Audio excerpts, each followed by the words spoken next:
ഒപ്പം നോക്കൂ, ഈ തെരഞ്ഞെടുപ്പിന്റെ പ്രധാനപ്പെട്ട അജണ്ട സെറ്റ് ചെയ്യാൻ LDF തീരുമാനിച്ചത് പരമാവധി മൈനോറിറ്റി വോട്ടുകളെ LDF പക്ഷത്തേക്ക് അടുപ്പിക്കാനുള്ള നീക്കമായിരുന്നു തുടക്കം മുതൽ.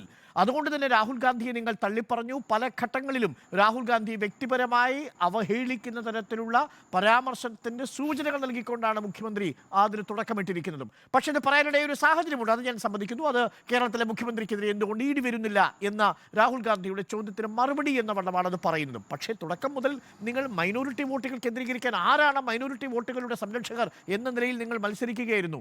ഇത്തരത്തിൽ ഇന്ത്യ മുന്നണിക്കുള്ളിൽ നിൽക്കുന്ന രണ്ടു പ്രധാനപ്പെട്ട കക്ഷികൾ തമ്മിലുള്ള വാക്പയറ്റ് യഥാർത്ഥത്തിൽ ഈ വോട്ടർമാരുടെ മനസ്സ് ചെടിപ്പിക്കില്ലേ? അവരെങ്ങനെയാണ് വോട്ട് ചെയ്യാൻ വരിക? ഇതിൽ ആർക്ക് വോട്ട് ചെയ്താലാണ് അവർ ഏറ്റവും ഉത്തരവാദിത്വപ്പെട്ട പ്രതിപക്ഷമായി മാറുക?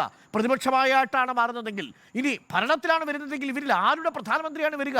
ഇത് വോട്ടർമാരുടെ ഇടയിൽ വലിയ അനിശ്ചിതത്വം സൃഷ്ടിച്ചിട്ടില്ലേ അനിൽകുമാർ? അല്ല, അനിശ്ചിതത്വം ഉണ്ടെങ്കിൽ എവിടൊക്കെ അനിശ്ചിതത്വം ഉണ്ടാവണം? ഡൽഹിയിൽ അനിശ്ചിതത്വമാണ്. ഇന്ത്യ മുന്നണി ഇല്ലാത്ത എത്രയോ സംസ്ഥാനങ്ങളുണ്ട്. അവിടെ പരസ്പരം മത്സരിക്കുന്ന കക്ഷികൾ തെരഞ്ഞെടുപ്പിന് ശേഷം ഇന്ത്യ മുന്നണിയുടെ ഭാഗമായി ഒരുമിച്ചൊരു പ്രധാനമന്ത്രിയെ തിരഞ്ഞെടുക്കും. അത് 2004 18 സീറ്റിൽ UDF തോറ്റിട്ടും ഒരു പ്രധാനമന്ത്രി ഉണ്ടായി. കേരളത്തിൽ നിന്ന് ആൻ്റണിയൊക്കെ ഇവിടെ തോറ്റുപോയി ആൻ്റണി അവിടെ പോയി മന്ത്രിയായി.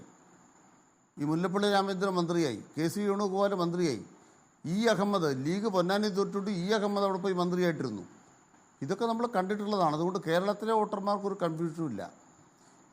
കോൺഗ്രസിൻ്റെ പ്രകടന പത്രികയല്ല നടപ്പാക്കാൻ പോകുന്നത് ഈ തെരഞ്ഞെടുപ്പിന് ശേഷം. അത് BJPക്കാർ മനസ്സിലാക്കണം. നടപ്പാക്കാൻ പോകുന്നത് 2004 മാതൃകയിൽ പൊതു മിനിമം പരിപാടിയാണ്. അത് ഇന്ത്യ മുന്നണി പ്രഖ്യാപിച്ചിട്ടുണ്ട്. പക്ഷെ ഓരോ പാർട്ടിക്കും അതിൻ്റേതായ നയങ്ങളുണ്ട്. ഇന്ത്യ രാജ്യത്തെ 8 സംസ്ഥാനങ്ങളിൽ മാത്രമാണ് കോൺഗ്രസ് പ്രാമാണിക ശക്തിയായി BJPയെ നേരിടുന്നത്. മറ്റ് സംസ്ഥാനങ്ങളിലെ പ്രധാനപ്പെട്ട പാർട്ടികൾ അവിടുത്തെ ഓരോ പ്രധാനപ്പെട്ട പ്രതിപക്ഷ മുന്നണികളാണ്. അതുകൊണ്ട് കോൺഗ്രസിൻ്റെ പ്രകടന പത്രികയ്ക്കെതിരായ കടന്നാക്രമണം നടത്തി, രാഹുൽ ഗാന്ധിക്കെതിരായ കടന്നാക്രമണം നടത്തി ഒരു ദ്വന്ദ്വ നിർമ്മിതി നടത്തുക എന്നുള്ളത് BJPയുടെ പൊളിറ്റിക്സാണ്. ആ പൊളിറ്റിക്സിനോട് ഞങ്ങൾക്ക് യോജിപ്പില്ല.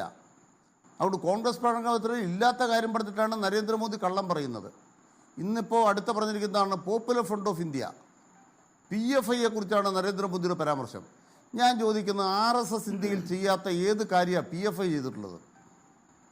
പോപ്പുലർ ഫ്രണ്ടിനെ നിരോധിക്കാൻ തക്കവണ്ണം RSS ചെയ്യാത്ത ഏത് കാര്യം കൂടി ചെയ്തു എന്ന് മോദി ഒന്ന് വ്യക്തമാക്കിയേ. മലേഗാവ് ബോംബ് സ്ഫോടനം മോഡലൊരു ബോംബ് സ്ഫോടനം PFI നടത്തിയോ? ഒരു ബോംബ് സ്ഫോടനം വെച്ചിട്ട് മറ്റേ വിഭാഗക്കാരെന്ന് പറയത്തക്ക വിധം പ്രഗ്യാ സിംഗിൻ്റെ പരിപാടി അവർ നടത്തിയോ? ബാബറും വെച്ചത് പൊളിച്ച പോലെ ഏതെങ്കിലും ആരാധനാലയം പൊളിക്കുന്ന ഏതെങ്കിലും സംഘടന ഇവിടെ നടത്തിയോ? ഗുജറാത്ത് വംശഹത്യ പോലെ ദീർഘമായി നടന്നൊരു വംശഹത്യ ഇവിടെ അരങ്ങേറിയോ? മണിപ്പൂരിൽ അവസാനിക്കാത്ത വംശഹത്യ ഈ ഏതെങ്കിലും ഒരു പ്രസ്ഥാനത്തിൻ്റെ ഭാഗമായിട്ട് ഇവിടെ ഉണ്ടായോ? മാത്രമല്ല, ലവ് ജിഹാദിൻ്റെ പേരിൽ ആളുകളെ കൊല്ലുക, ഗോവധത്തിൻ്റെ പേരിൽ ആളുകളെ കൊല്ലുക. ഞാൻ ഇപ്പോൾ കൃത്യമായിട്ട് പറയാം, മദ്രാശിയിൽ അവിടെ വരുന്ന ആളുകളെ വെട്ടിക്കൊല്ലുന്നു, ഉത്തരേന്ത്യക്കാരെ, ഹിന്ദി പറയുന്നവരെ. അങ്ങനെ വ്യാജ വീഡിയോ ഉണ്ടാക്കിയവനെ സംസ്ഥാന വക്താവാക്കിയിരിക്കുകയാണ് ബീഹാറിൽ BJPക്കാർ. ഇങ്ങനെ വ്യാജ വീഡിയോ ഉണ്ടാക്കുന്നവരെ സംസ്ഥാന വക്താക്കാക്കുന്ന, വർഗീയ വീഡിയോ ഉണ്ടാക്കുന്നവരെ വ്യക്തമാകുന്ന തരത്തിൽ കെട്ട കാര്യങ്ങൾ RSS ഇന്ത്യയിൽ ഏതെല്ലാം കാര്യങ്ങൾ ചെയ്തിട്ടുണ്ടോ നിരോധിക്കപ്പെടണമെങ്കിൽ അവരാ നിരോധിക്കപ്പെടേണ്ടത് ആദ്യം. അതാണ് ഞങ്ങളുടെ അഭിപ്രായം. അതുകൊണ്ട് രാഹുൽ ഗാന്ധിയെക്കുറിച്ച് ഒരു ദ്വന്ദ്വ നിർമ്മിതിക്ക് വേണ്ടി നരേന്ദ്രമോദി ശ്രമിക്കുന്നത് അവരവരുടെ രാഷ്ട്രീയത്തെ ചുരുക്കാനാണ്. എൻ്റെ പ്രധാനപ്പെട്ട ചോദ്യം ഇതാണ്: 10 കൊല്ലത്തെ ഏത് കാര്യം പറഞ്ഞ് വോട്ട് ചോദിക്കുന്നു നരേന്ദ്രമോദി ചെയ്യുന്നത് 10 കൊല്ലം മുമ്പുള്ള കോൺഗ്രസിൻ്റെ ഭരണകാലത്തെക്കുറിച്ചുള്ള വോട്ട് ചോദ്യമാണ്. നിങ്ങളുടെ 10 കൊല്ലം എന്ത് ചെയ്തു? ഗ്യാരണ്ടിയുടെ 10 കൊല്ലം.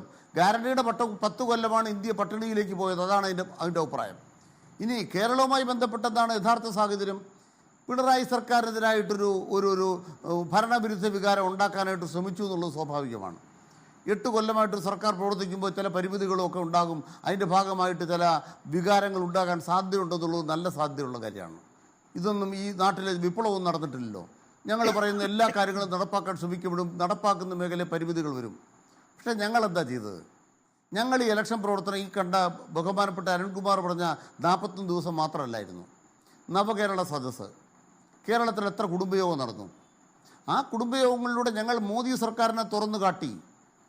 ഞങ്ങൾ ഡൽഹി സമരം നടത്തിയപ്പോൾ കോൺഗ്രസ് ഒഴികെയുള്ള എല്ലാ പാർട്ടികളെയും ഇതിനകത്ത് യോജിപ്പിച്ചുകൊണ്ട് ഇന്ത്യ രാജ്യത്തെ ഇടതുപക്ഷത്തിന് ആളുകളെ മോദിക്കെതിരെ അണിനിരത്താനുള്ള ശേഷിയെ തെളിയിച്ചു. ഇപ്പോൾ സുപ്രീം കോടതി വരെ കേസ് നടത്തി കേരളത്തിൻ്റെ ശരിയായ കോസ് ജനങ്ങളെ ബോധ്യപ്പെടുത്തി. ഗവർണർ ഇപ്പോൾ ഒപ്പിട്ടല്ലോ. നമ്മുടെ യുദ്ധമാണത്. ഇത് ജനങ്ങൾ കാണുന്നുണ്ട്. പക്ഷേ ഏറ്റവും ഒടുവിൽ അത് E P Jayarajan LDF convener തെരഞ്ഞെടുപ്പ് ദിവസം കൊണ്ടുവന്ന് പൊട്ടിച്ചു കളഞ്ഞില്ലേ ഒരു ബോംബ് പോലെ? അതൊക്കെ ഏതെങ്കിലും ഒരു നിമിഷത്തിൽ ചാനലുകൾ വരുന്നൊരു ഫ്ലാഷ് ന്യൂസിലാണ്. ഞാൻ പറഞ്ഞ് അവസാനിപ്പിക്കാം. ഒരു ചാനൽ വരുന്ന ഫ്ലാഷ് ന്യൂസിനകത്താണ് നമ്മുടെ ആളുകളെല്ലാം വോട്ട് ചെയ്യാൻ പോകുന്നു എന്നുള്ളത് നമ്മൾ ആരെങ്കിലും ധരിക്കുന്നുണ്ടെങ്കിൽ അങ്ങേപ്പോലും മുതിർന്ന മാധ്യമപ്രവർത്തകൻ അങ്ങനെ ധരിക്കുമെന്ന് ഞാൻ വിചാരിക്കുന്നില്ല. അങ്ങനൊരു ദിവസത്തെ എന്തെങ്കിലും തീരുമാനമാണോ? ആളുകൾ തീരുമാനമെടുക്കുന്നത് പൊളിറ്റിക്കലായിട്ടാണ്. വ്യക്തികൾക്ക് പൊളിറ്റിക്സ് ഉണ്ട്. ആ പൊളിറ്റിക്സിൽ കേരളത്തിലെ ആളുകളെടുത്ത രാഷ്ട്രീയമായൊരു തീരുമാനമാണ് വിട്ടുനിൽക്കൽ. ഓക്കെ.